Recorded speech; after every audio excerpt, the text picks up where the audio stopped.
Hello students, I am Mangesh Dinanath Godbole, Head of the Department Pharmaceutics, Kamla Nehru College of Pharmacy, Buttiburi, Nagpur. In the third parts of aerosol pulmonary drug delivery system, we will discuss evaluation parts of aerosol system. In evaluation of pharmaceutical aerosols, the common tests are flammability and combustibility. In this, we go for the flame extension test and the flashpoint test. Second one is the physicochemical characteristics. It includes the vapor pressure, density, moisture content and identification of propellants. In performance, we go for aerosol, wall discharge rate, spray pattern, dosage with meter wall, net contents, foam stability, particle size determination, leakage. Next is the biological characteristics and therapeutic activity. Flame extension test or flame projection test indicates the effect of an aerosol formulation on the extension of an open flame. Product is sprayed for 4 seconds into the flame. Depending upon the nature of the formulation, the flame is extended and the exact length was measured with ruler. In flashpoint test, it is determined by standard tag open cap. Procedure involved is aerosol product is chilled to the temperature of minus 25 degree Fahrenheit. Then it is transferred to the test apparatus. Temperature of the test liquid increase slowly and the temperature at which the vapor ignite is taken as the flash point. It is calculated for flammable components which in case of topically hydrocarbons. Measurement of vapor pressure. Vapor pressure are determined by pressure gauge. Variation in pressure indicates the presence of air in the headspace. Density is measured by hydrometer or a pycnometer.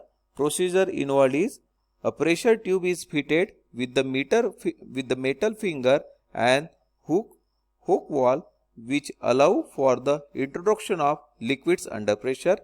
The hydrometer is placed into the glass pressure tube. Sufficient sample is introduced through the wall to cause the hydrometer to rise halfway up the length of the tube. The density can be read directly. This is the diagram of hydrometer and the reading at the bottom is 22.5. Moisture content is determined by the common methods like the Karl-Fischer method and GC method. We already know the principle of this Karl-Fischer method and GC method, that is the gas chromatography method. Propellants are identified by again gas chromatographic method and FTIR spectrophotometer. Each propellant have their own spectra. After running through these instruments, we get a spectra and it is then matched with that standard spectra. Aerosol wall discharge rate is determined by taking an aerosol of known weight and discharging the content for given time using standard apparatus. By reweighing the container after time limit has expired, the change in the weight per time dispensed is the discharge rate and it is expressed as gram per seconds. Doses with the meter wall, we already know that meter wall emits the known quantity of drug and it should be a reproducibility or reproducible. Exact quantity of drug should be released at each time and this reproducibility is determined by doing these types of by doing the assay technique. Each spray is there is the collected and then it is assayed and the known quantity of drug is determined. Spray pattern of the aerosol is determined by spraying the product over the coated paper, that is the dye and the talc. Depending upon the nature of the aerosol, water or oil soluble dye is used.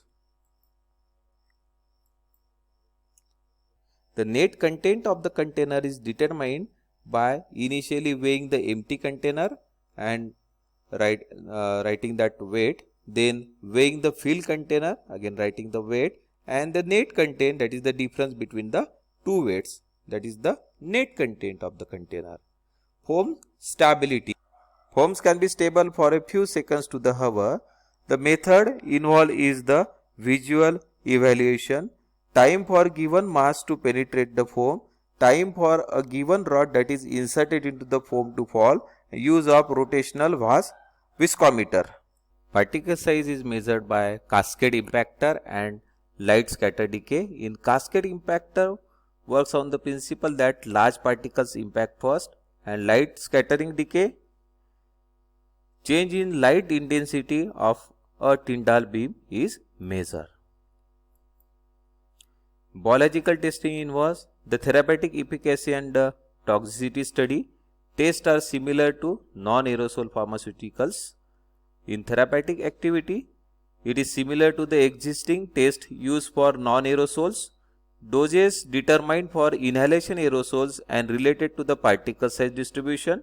Topical preparations are applied to test areas in use manner, and adsorption of the therapeutic ingredient determined. Toxicity study includes topical and inhalation effect. Topical, there is irritating effect is studies, and inhalation, chilling effect is studies. Degree of chilling effect depends upon the type and the amount of propellants used. Thank you. For more details, you can contact mdgodbole@gmail.com.